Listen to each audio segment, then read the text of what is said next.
아이오닉 5의 실제 주행거리, 정부에서 인정하는 주행거리가 발표가 됐어요. 자, 2020년 때는 바야흐로 2020년 언제인가, 제가 아마도 아이오닉 5에 대한 내용을 전달받은 시기가 아마 2020년 뭐 7월 뭐 8월 경이었던 걸로 저는 기억이 나거든요. 이때쯤에 이제 뭐 대대적인 홍보가 좀 많이 있었죠. 현대자동차에서 이 GMP를 막 자랑을 했어요. 엘렉트릭 글로벌 모듈화 플랫폼이다. 앞으로 뭐 전기차 시대를 선도하게 될 것이다. 뭐 엄청난 혁신이다. 뭐 배터리를 밑에다 깔고 뭐 모양을 자유자재로 바꾸고 바퀴가 늘어나고 뭐 연병을 해서 뭐 어떻게 한다 막 그러는데, 기술을 선도할 만한 아주 좋은 아이오닉 5가 그 플랫폼에서 출시할 거다라는 게 작년 여름 후반기 때부터 아마 광고가 나왔던 걸로 저는 기억을 합니다.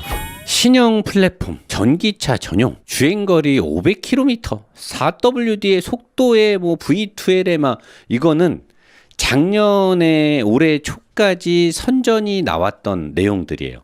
자, 여기에 대해서 현대가 거짓말을 했냐라고는 하면 안 됩니다. 왜냐하면 그 어디에도 현대자동차의 공식 발표 내용은 없었어요. 그냥 뭐 이런 것들이 두리뭉실하게 광고가 되고 있었기 때문에 우리나라에서 한국 기준의 인증으로 500km를 간다라는 그런 문구는 그 어디에도 없었습니다. 그냥 두리뭉실하게 신형 플랫폼으로 이 GMP로 뭐 어쩌고 저쩌고 해서 뭐가 좋네 어쩌네 뭐 선도하네 세계 최고가 어쩌고 뭐. 아이오닉 5가 2월 달부터인가 뭐 사전 계약 3월 달부터 받았네. 2월 달부터 사전 계약을 받을 때 뭐 이제 막 사람들의 기대치가 엄청 컸단 말이에요. 그 많은 기대치에서 막 사전 계약도 엄청 많이 받고 했는데, 그때까지도 내가 아는 사람들이 나는 사륜 살 거야. 나는 옵션 뭐뭐 넣을 거야. 어차피 정부 보조금 받고 막 사면 막 4천만 원 왔다 갔다 사는데, 사륜 사면 성능도 끝내주는데 막 500km도 간대. 막 V2L로 막 그냥 산속에서 막 그냥 살림해서 막 런닝머신 갖고 가고 거기서 막 달리기도 하고 막 난리도 아니야. 다 그랬어. 자, 그랬는데 계약을 할 때 어디선가 뭐 400 몇 킬로를 가네, 뭐 480을 가네, 400 뭐 그런 얘기들이 막 들려.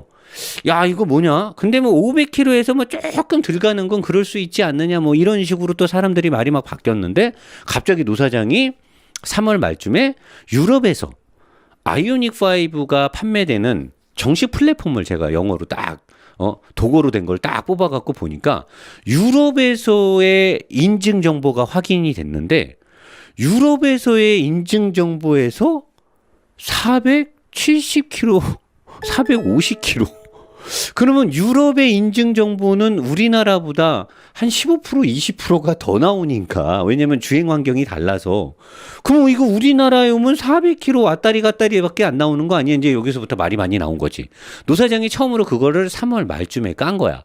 그러면서 3월 말쯤에 까고 그 뒤에 또 다른 판매 정보 같은 것들, 지금 이 500km는 사실 최초의 이륜의 유럽 인증에 어쩌고 저쩌고 했던 거였는데, 어쨌든 주행거리가 이루 말할 수 없이 막 적게 나와. 그러다가 3월 26일쯤에 이거 얘기할 때가 이제 3월 초였나 보다. 3월 초. 내가 여기 온 지 얼마 안 됐을 때니까, 우리 집으로.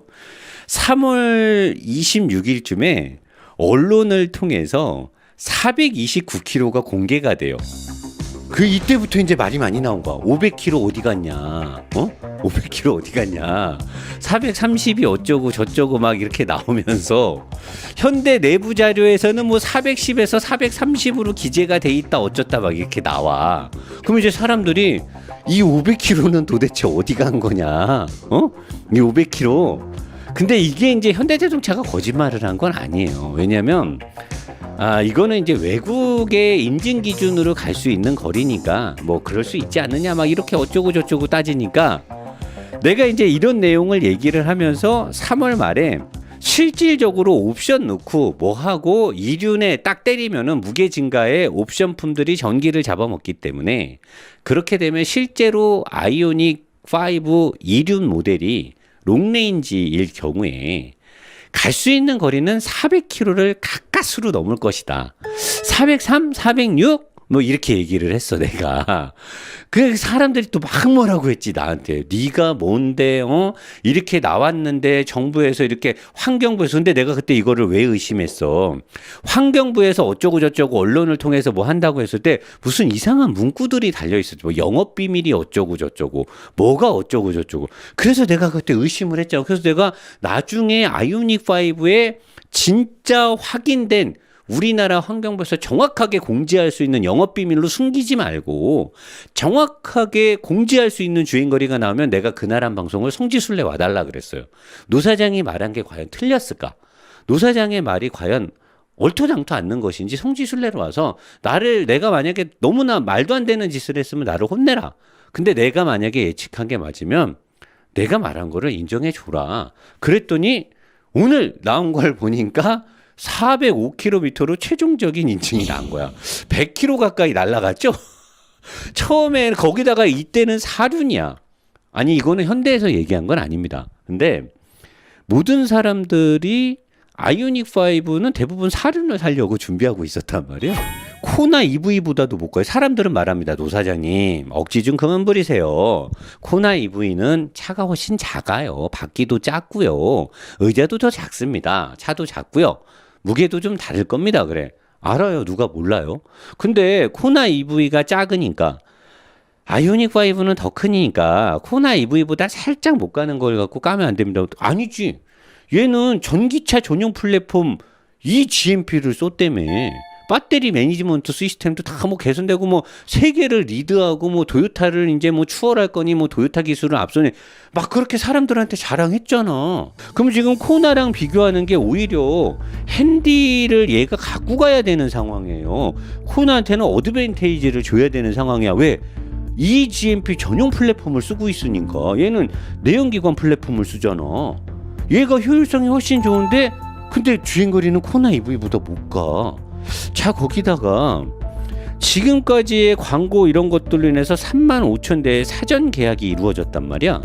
근데 이 사전 계약에 이 많은 35,000대의 이 많은 계약이 이루어질 때까지 단 한 번도 현대자동차에서는 진실된 주행거리를 말한 적이 없는 것 같아요. 내 기억으로는 그래요. 아니 이 큰 차, 이 비싼 돈을 들여서 차를 사는 소비자들한테 정확한 정보를 주지 않고 계약을 땡긴 거야. 진짜로 주행거리를 몰랐을까요? 자기들이 개발하고 만드는데 우리나라에서 개발했잖아. 뭐 저기 알래스카에서 개발한 거 아니잖아요. 정말 주행거리가 몇 킬로 나오는지 모르고 개발했을까요? 자동차 제조회사들이 그러나요? 코나 EV보다 배터리 용량이 8.52kW가 더 커요. 이 정도면은 캠핑 다니는 사람이 하루 왼종일 쓰고 남을 전기예요. V2L로 에어컨을 빵빵하게 틀면서 하룻밤 내내 틀고 그 다음날 낮에도 쭉 틀 수 있는 굉장히 큰 용량이 큰 겁니다. 코나가 뭐 64인가 무엇인가고 얘가 70인가 그럴 거 아마. 엄청나게 많이 커요. 금전적으로도 엄청 큰 용량이 이 GMP에 들어가 있단 말이야. 전기차 전용 플랫폼을 쓰고 있고 근데 주행거리는 코나 EV보다 못 가요. 왜 그럴까요? 저는 사실 조심스럽게 제가 보는 부분은 아이오닉5는 충전 중, 충전 후에 불이 날 확률이 현저하게 낮아졌을 거예요. 코나 EV가 그때 제가 문제했던 안전 마진이 3%가 채 안 됐기 때문에 배터리의 전체 사용 용량이 워낙 크기 때문에 꽉꽉 채워 쓰기 때문에 충전 후에 열에 취약해지면서 불이 나는 사고들이 많이 연결됐다라고 제가 말씀을 드렸잖아요. 이 새로 나오는 이 GMP에서 불 나면 되겠어요? 안 되겠어요? 큰일 나죠. 앞으로 현대차 전기차 사업 접어야 될 만큼 절체절명의 상황이 생기게 돼요. 이런 수모를 걷더라도 노 사장이 나와서 주행거리 못 간다고 뭐라고 팩트 체크를 하더라도 불이 안 나는 게 급선무다라고 했을 가능성이 되게 크죠. 그러면 72kWh가 넘는 배터리의 안전마진을 10% 가까이를 딱 때려버리면은 전용 플랫폼을 쓰면서도 코나 EV랑 비슷하게 갈 확률이 굉장히 높죠. 근데 이게 안 좋게만 보면 한없이 안 좋게 보이는데 좋게만 본다라고 하면 이제 안전하게 충전할 수 있을 것으로 예상이 됩니다. 이 정도 안전 마진을 빼버리게 되면 웬만해서는 충전하면서 불 안 나요. 코나 EV보다 배터리 용량이 8.52kWh가 더 큰데 승차 정원은 똑같이 5명인데 대신에 아이오닉 5는 실내가 많이 넓겠죠. 상온에서 주행거리는 코나 EV가 0.6km를 더 가고요. 냉온 저온 상태 겨울같이 추울 때는 코나 EV가 12km를 더 갑니다. 모든 주행 환경에서 코나가 이겨요. 국고 보조금도 똑같이 지원이 됩니다. 자, 그럼 여기까지만 보면 야, 그럼 뭐 아이오닉 5 저거 사면 안 되는 거냐? 아니죠. 물론 저는 사실 테슬라의 모델 Y나 또 모델 3의 옵션을 집어넣고 5,999만 원 이하의 퍼포먼스, 롱레인지 막 이런 사륜 모델들이 훨씬 더 좋을 것으로 예상은 하나 걔네들은 현재 V12 옵션을 안 갖고 오잖아요. 누구는 이게 뭐 엄청나게 혁신이다. 비 오는 날 비 오는 날 감전되게 전자제품 만드는 회사가 어디 있어? 근데 저는 사실 이 V12를 나쁘다고 보는 게 아니에요. 저는 옵션으로 본단 말이에요. 이 자동차를 사용함에 있어서 편의 사양 중에 V2 로드 차에 있는 전기를 끌어다가 뭐 집에서 쓰던 뭐 밖에서 쓰던 전기를 쓸 수 있게 해주는 건 나쁜 건 아니에요. 근데 내가 막 뭐라고 했던 건 이거를 혁신인 것처럼 얘기하는 유튜버들을 내가 깠던 거지. 이 V12은 편의 사양으로서는 굉장히 좋은 거는 맞아요.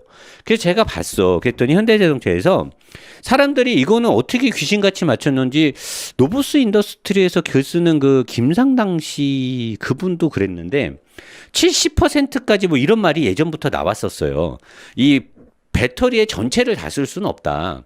이거를 뽑아서 쓰는 양을 최대 70%까지를 뽑아 쓸 수 있다 그랬어요. 요건 제가 이제 계산을 해드릴게요.